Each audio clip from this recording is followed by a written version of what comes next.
In today's video we are going to be taking a look at a scenario where Caspia manages to beat the coalition that formed against them in episode 61. If you enjoyed this video then check out my other videos and leave any suggestions in the comments. So the first difference that needs to happen is about Caspia's genocide of the red religion. In the normal timeline the blue religion becomes a majority in a lot of the northern Persian areas. In this timeline Caspia won't be as cruel and no genocide will occur. The next change will be the border issue with Caspia and the yellow Russian country does not happen. With no war the coalition does not form just yet. Caspia will use this to assimilate a lot of their conquered lands and build up their military. After the risk of a coalition forming goes down a little bit Caspia will be making another invasion, this time being the pink Kurdistan country. Obviously Caspia is way stronger than this pink country and they will easily push through the forces and land of this country fully taking control of it rather quickly. In the peace treaty the puppet state of Caspia will be fully annexing all of the pink country. This starts to worry the people of the former old empire countries.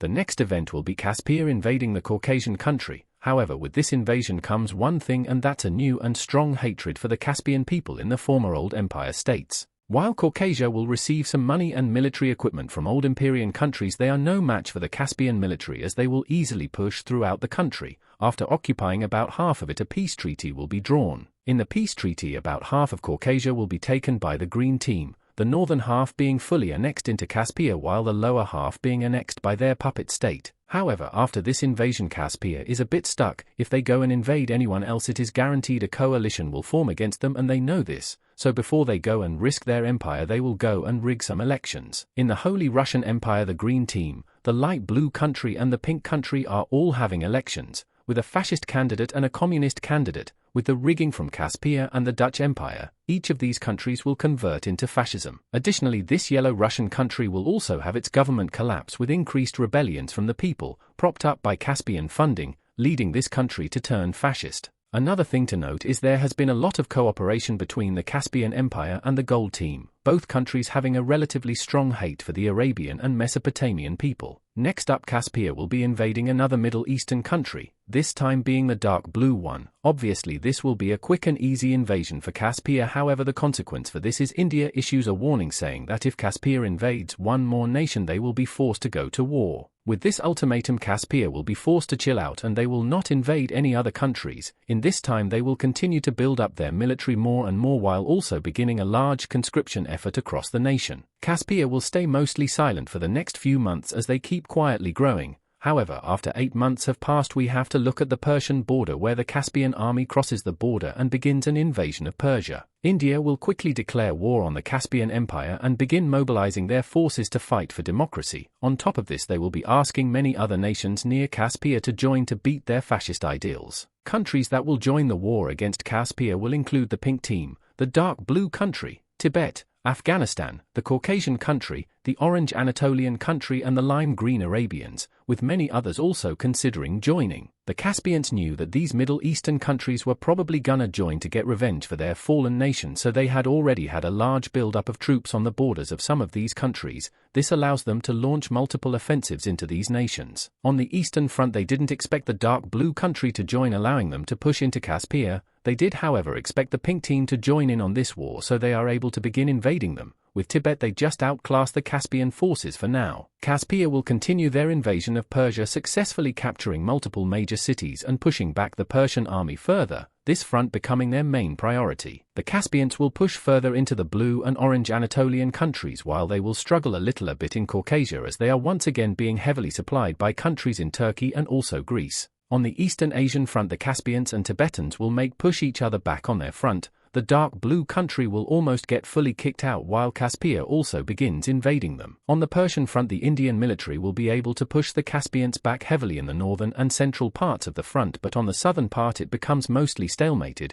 Usually Caspia would be losing heavier but they are getting supplied by some countries. In Arabia we see that more countries will join the fight against the Caspian Empire. The pink team, the gold team, and the light blue country will all join. On the front with the pink team Caspia will continue to advance, capturing the only major city of the country that isn't their capital. With Arabian forces arriving Caspia will be fully kicked out of the green country and then the Arabians keep going into the Kuwait and Iraqi areas. Caspia will easily be able to continue their advancements into both of the Anatolian countries while they almost manage to capitulate both countries. They will also continue their advancements into the Caucasians. Next we go to the Holy Russian Empire, where they are discussing the war. With 4 out of the 6 countries being fascist and now allied to Caspia, they will vote to join the war to help them. However, the dark blue Russian country leaves the Holy Russian Empire over this and refuses to join, same with the grey team. With them refusing to join the war, the fascist allies will jointly invade the country in order to better connect up their fronts and further assist Caspia.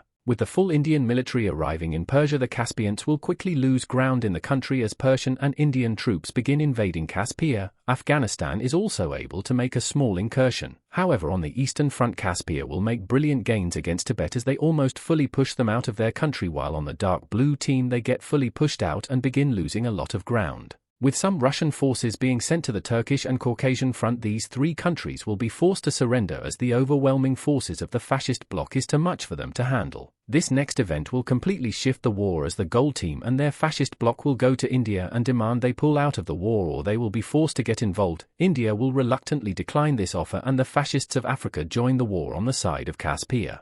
With the fascists joining the war, the Caspians are able to make advancements on the Arabian front and the green fascist Yemen country will begin invading the yellow and light blue countries. On the front with this dark blue country, they are getting absolutely smashed by the Holy Russian Empire and the Caspians. They stood no chance against these countries anyway. Next up we see Caspia and the African fascists invading into this Lebanon and Transjordan country. The reason they do this is to have an actual land connection to each other so the Africans can start sending troops to the fronts. On the Caspian and Pink Team front, Caspia will easily push through the countryside of the already rebellious and collapsing country. They capture all major cities and make a bulge outwards to the capital, almost capturing it. In Arabia, Caspia will force the lime green nation into surrender and begin invading into the gold country, while the combined fascist forces in Yemen make greater advancements, capturing the capital of the light blue team and pushing further into the gold country. On the Transjordan and Lebanese front, Libya manages to fully occupy the Transjordan country while the Caspian advancement into the Lebanese country quickly speeds up, but they are unable to capture the capital. With the dark blue Russian country, each country continues to make advancements as this country is completely outmatched, but the Asian and European fascists, they almost collapse but manage to hold on for now. While Caspia has been majorly successful on all of their fronts, India manages to completely kick Caspia out of Persia and start a huge invasion into the country, capturing major population areas and beating back Caspian armies despite being heavily outnumbered. Caspia will still be successful on the eastern front with Tibet and the dark blue team. Caspia will almost fully push Tibet out while for the first time in the war beginning an invasion of Tibet. With the dark blue country, Caspia will make very good advancements, occupying roughly a third of the country. On the Arabian front, Caspia pushes further into the gold country, capturing a lot of the far northern parts of the country. They also begin invading the pink and light blue teams, capturing the capital of the pink one, while the Yemeni countries push further into the light blue and gold teams. This Lebanese country will be quickly finished off and blasted through, connecting up these 2 fascist countries. On the front with the pink team, the Caspians will continue their offensive, capturing the capital of this country. With more violent rebellions breaking out, the pink team will surrender to Caspia. On the Russian front, the combined fascist force will finally finish off this country as it is divided into multiple occupation zones and will be decided how it will be split up at a later date. Not everything will be good for Caspia as the Indian, the Persians and the Afghanis continue to push into Caspian territory, capturing 2 more major cities and getting dangerously close to their capital. However, with African troops arriving, the front will be stalemated for now. On the Arabian front, all of the coalition countries here will surrender as they are no match for the Caspians and Africans, rapidly destroying their country from either side.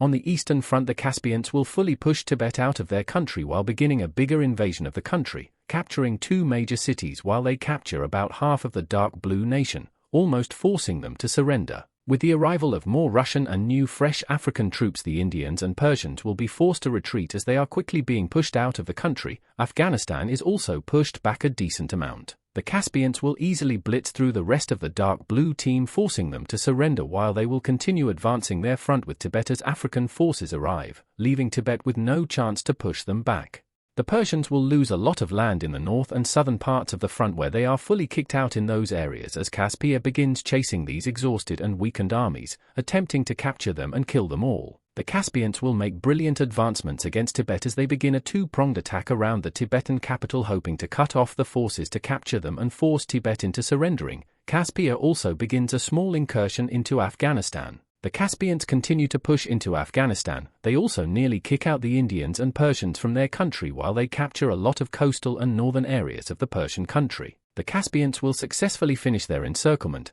They continue to push further into Tibet to thicken out the encirclement. After this they focus their forces on the encirclement, which after a very bloody and hard battle the Caspians will take the city. After this Tibet will have no choice but to surrender. The Caspians will still continue to push further, pushing out Persia from their country and blitzing through their nation as about half of their country has now been captured. Afghanistan will also be forced to surrender. With the Caspians continuing their invasion of Persia, Caspian and African troops will slowly begin seeping into India. India, seeing that this war is no longer realistically possible for them to win, they will be forced to conditionally surrender.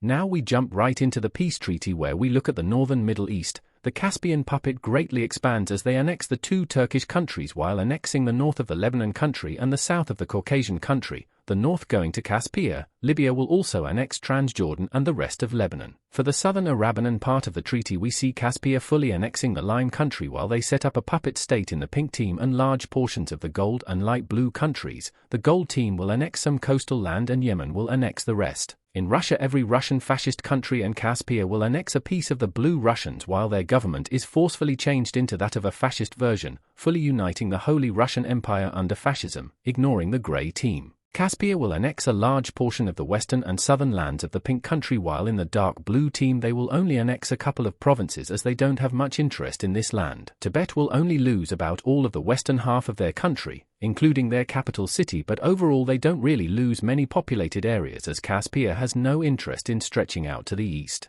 In Persia about half of their country will be annexed into the proper Caspian Empire while the other half will be turned into a puppet state just like the one they had around the Caspian Sea. So as a result for this war Caspia becomes a massive Asian country full of many different ethnicities that don't support this empire nor its fascist government. With this it's possible Caspia still goes down the genocidal route and begins to cleanse Asia of anything but the blue religion. And that will do it for this video. I really hope you enjoyed, and I also just want to say I gained like 50 subs out of nowhere, so I thank you all for that. And also thank you to Swiss for making this thumbnail despite him leaving. Thank you all for watching and see you in the next one.